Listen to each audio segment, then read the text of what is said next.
मित्रांनो, अचानक जमीन हलू लागते, पायाखालची जमीन थरथरू लागते, घरातील वस्तू हलू लागतात आणि काही वेळातच, काही सेकंदातच मोठमोठ्या इमारती आणि घरे कोसळतात.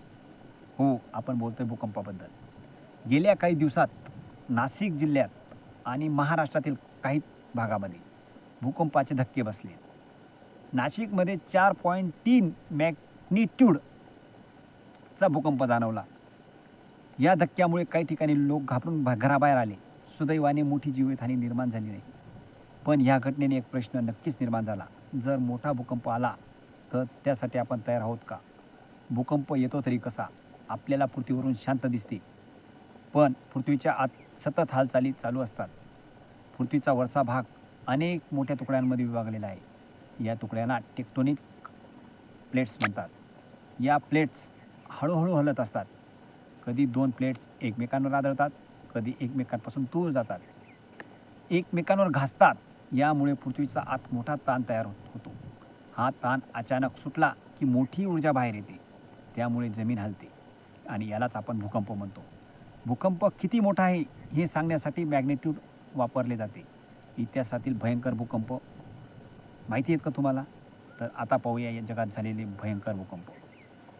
चीनमध्ये 1956 साली शँक्सी या भागात मोठा भूकंप झाला. हा इतिहासातील सर्वात जास्त जीव घेणाऱ्या भूकंपापैकी एक मानला जातो. त्या काळात लोक मातीची घरे, डोंगरातील गुहांसारख्या घरांमध्ये राहत होते.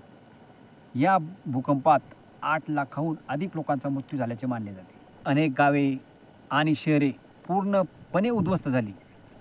1 सप्टेंबर 1923 रोजी जपानमध्ये मोठा भूकंप झाला. टोकियो आणि योकोहामा परिसराला या भूकंपाचा मोठा फटका बसला. भूकंपानंतर अनेक ठिकाणी आग लागली. लाकडी घरे असल्यामुळे आग वेगाने पसरली. या आपत्तीत 1 लाखाहून अधिक लोकांचा मृत्यू झाला.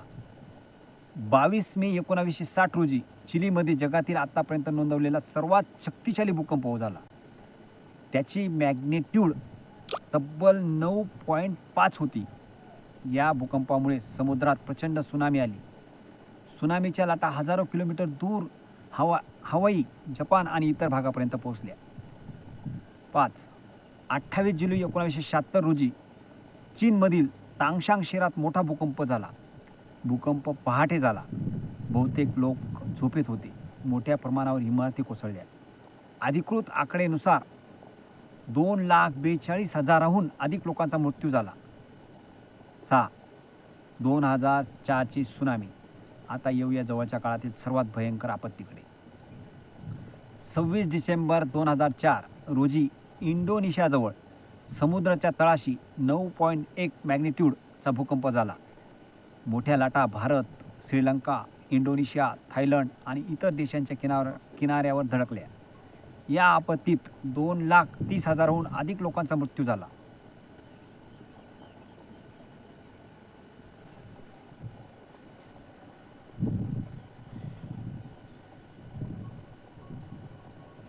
भारताच्या किनारपट्टीवरही या सुनामीचा मोठा परिणाम झाला.